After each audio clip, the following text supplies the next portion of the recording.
बघा बरं बालमित्रांनो, 18वा प्रश्न पण अगदी सोपा आहे बरं का. काय म्हणले रे, 1/8 अधिक 1/8 बरोबर 2/8. कॉमा दिला या, हे तर सोपंच आहे. पुढं 2/8 अधिक 1/8 बरोबर 3/8. आता एक एक न वाढायला की रे, 3/8 अधिक 1/8 बरोबर 4/8 आणि त्याच्या पुढं टिंब टिंब टिंब दिलेत. म्हणजे ही क्रिया अशीच चालू आहे पुढं. आणि काय म्हणले, याप्रमाणे अपूर्णांकाची बेरीज करीत गेल्यास बेरीज 1 येण्यासाठी 1/8 या अपूर्णांकात 1/8 हा अपूर्णांक किती वेळा मिळवावा लागेल. किती सोपं आहे. आता बघा, 1/8 याच्यामध्ये कितीतरी मिळवले तर उत्तर 1 येईल.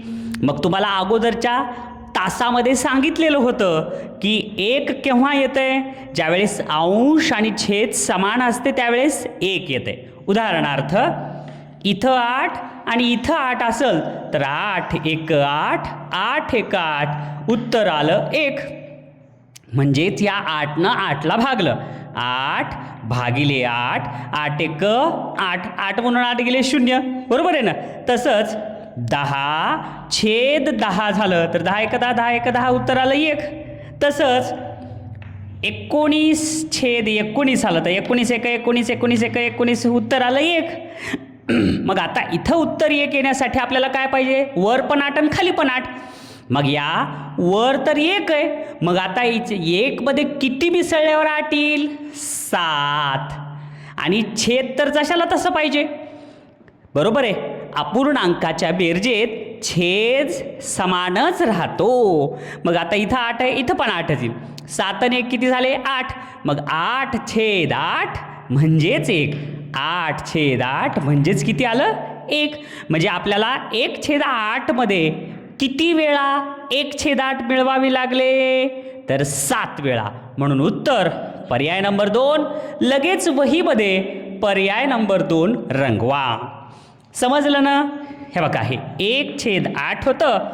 असंच आपल्याला अधिक 1/8 अधिक 1/8 अधिक 1/8 अधिक 1/8 अधिक 1/8 अधिक 1/8 आणि अधिक 1/8. आता बघा बरं किती झाले, 1 2 3 4 5 6 7 8 आलं 8. आणि खाली छेद समान असतो तो समानच राहतो.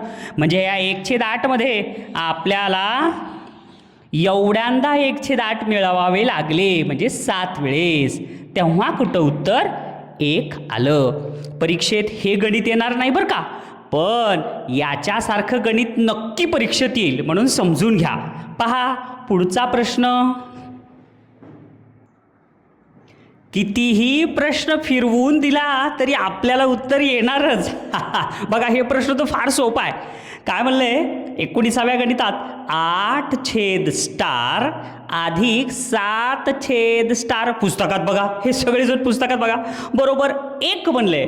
आणि 1 म्हणजे अंश व छेद समान असणारा पूर्णांक. तर चांदणीच्या जागी कोणती संख्या असेल. किती सोपा प्रश्न आहे हा. आता मला सांगा, चांदणीच्या जागी समान अंक आहे आणि 1 म्हणजे काय, अंश आणि छेद सारखंच आहे. म्हणजे अंशाची बेरीज करा बरं. 7 आणि 7 14 आणि 1 15. म्हणजे वर 15 आले तर ह्याचा अर्थ काय, वर 15. तर ह्या चांदणीच्या जागी सुद्धा 15च घेतलं तर उत्तर 15 1 15 15 1 15 1. आत्ताच सांगितलं होतं तुम्हाला मी.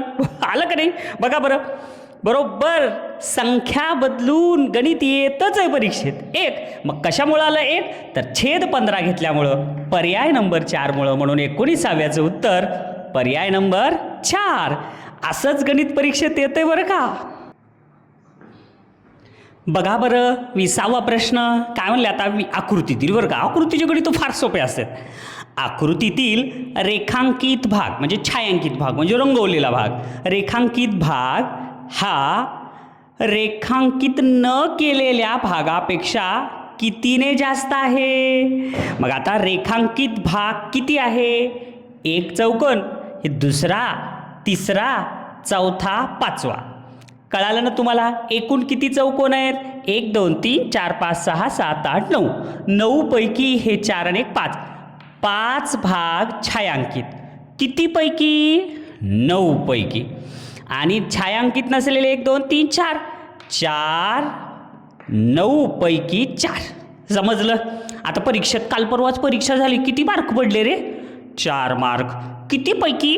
9 पैकी. मग कसं लिहायचं? असं 9 पैकी 4 मार्क. तुला किती पडले रे? 5 मार्क. कितीपैकी?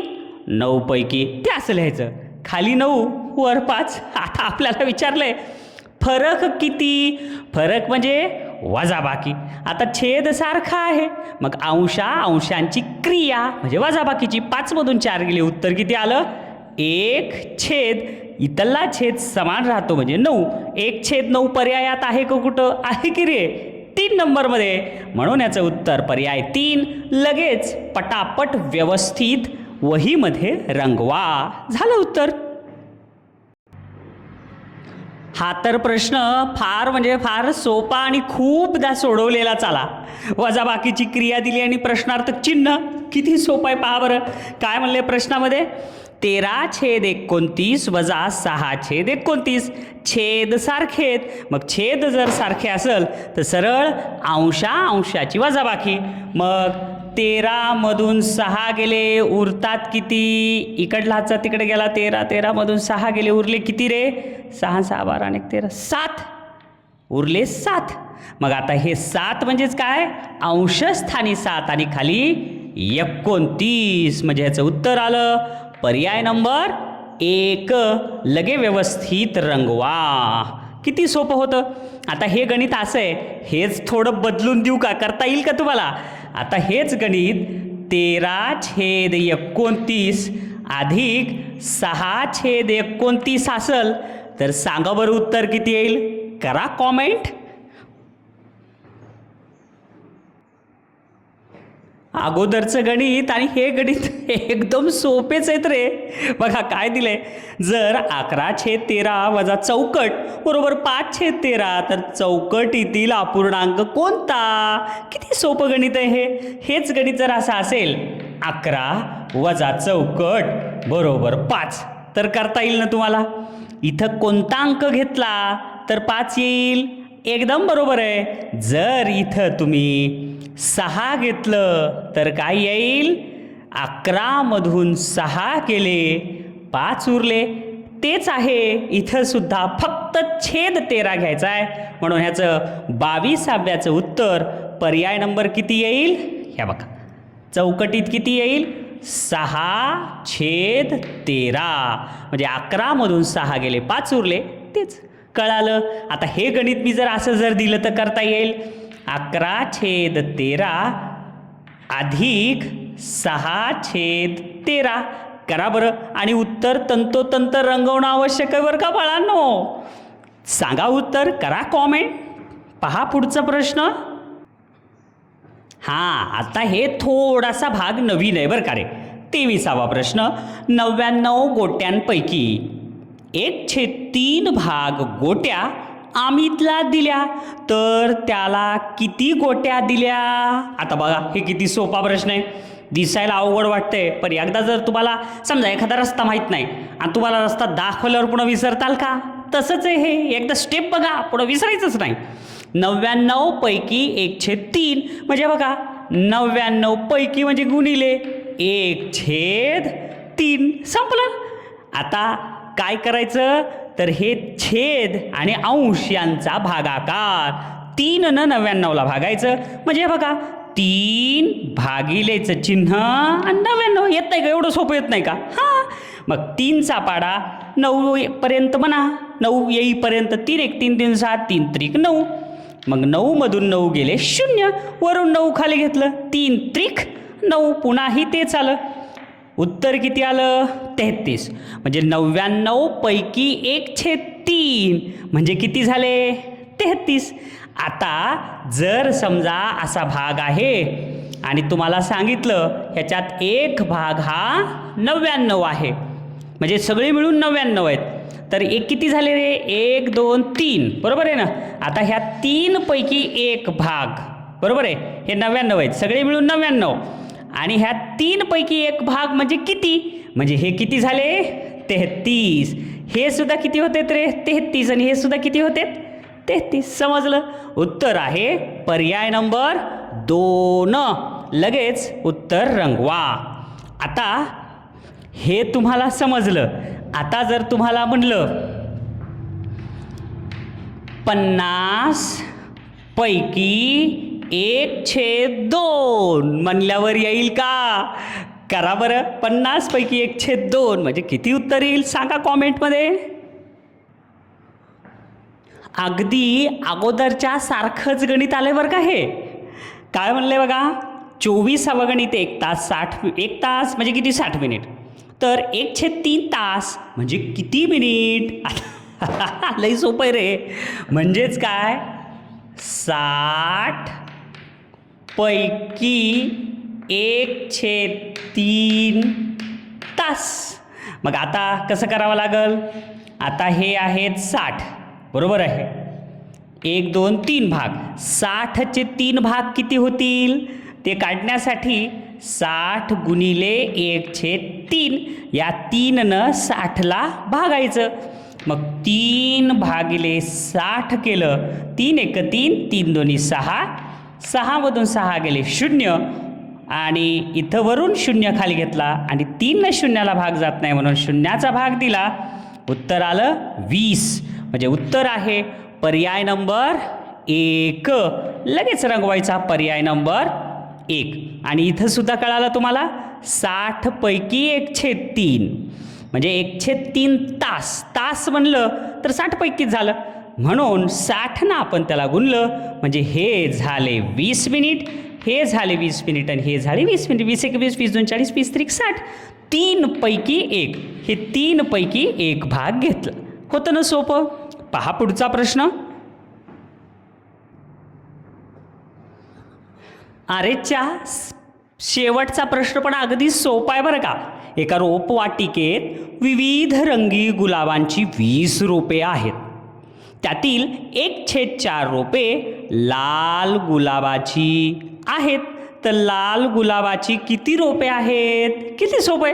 आता मला सांगा 1/4 म्हणजे 4 भागापैकी 1 म्हणजे 1 2 3 4 या 4 भागापैकी 1 इथं काय आहेत रे? फक्त लाल गुलाबाची फुले आहेत बरोबर आहे. मग अगोदर जसं सोडवलं तसंच 20 गुणिले 1/4 4नं 20ला भागायचं म्हणजे 4 भागिले 20 4 1 4 4 2 8 4 3 12 4 4 16 4 5 20 वर आलं 5 आणि 20 मधून 20 गेले उत्तर आलं 0. म्हणून ह्याचं उत्तर किती आहे 5. इथं किती येणार 5. हे सुद्धा किती झाले 5 5 5 कारण 4 पैकी 1 भाग आहे. 4ही भाग समानच आहेत. 1 भाग झाला 5 म्हणजे उत्तर पर्याय नंबर 4 बरोबर तंतोतंत व्यवस्थित रंगवा. बालमित्रांनो अपूर्णांक हा भाग अत्यंत महत्त्वाचा असा आहे आणि हा भाग जवळपास घटक 3 अपूर्णांक जो आहे त्याला 12% गुण आहेत आणि 2च प्रकरण आहेत. त्याच्यापैकी एक आपण प्रकरण 13वं संपवलंय. तर या 13व्या प्रकरणावर 6% भाग परीक्षेत येतो. 6 जरी मार्क पकडले तर 1 2 3 प्रश्न येतात बरं का. लक्षात ठेवा बालमित्रांनो. म्हणून हा भाग महत्त्वाचा आहे. प्रत्येक प्रश्न सोडवताना असं समजा की हे परीक्षेत येणारच आहे. हे लक्षात ठेवा. अंश समान असल्यास ज्याचा छेद लहान तो मोठा असतो आणि छेद समान असल्यास ज्याचा अंश लहान तो लहान असतो. अशा सगळ्या बारीक सारीक छोट्या मोठ्या गोष्टी लक्षात ठेवा आणि जेवढं जास्त तुम्ही या प्रकरणातले सर्व उदाहरणं मनाने सोडवताल ना तेवढं तुम्हाला जास्तीत जास्त समजेल. अजून एक मला तुम्हाला सांगायचं आहे ते म्हणजे काय मुलांनो, या प्रकरणामधला महत्त्वाचा भाग हा आहे की तुमच्या सगळ्यांना 1/2 म्हणजे कळतं का? 1/2 म्हणलं रे म्हणलं तर त्याचा अर्थ काय? 2 भाग आहेत आणि या 2 भागापैकी 1 भाग म्हणजे झाला अर्धा. एक पोळी आहे त्या पोळीचे समान 2 भाग केले. आलं का लक्षात? तर ह्या 2 भागापैकी 1 भाग म्हणजे काय झाला? हे अर्धा. हे लक्षात ठेवा. तर अर्ध्याला काय म्हणायचं? अर्धाला काय? 1/2. त्याच्यानंतर पाव. आता समजा चपाती आहे, त्या चपातीचा चतकोर भाग तुम्ही शाळेमध्ये तुमच्या मित्राला दिलात, म्हणजे 4 भागापैकी चतकोर, 4 पैकी पाव, म्हणजेच 4 पैकी 1 हे झाला पाव.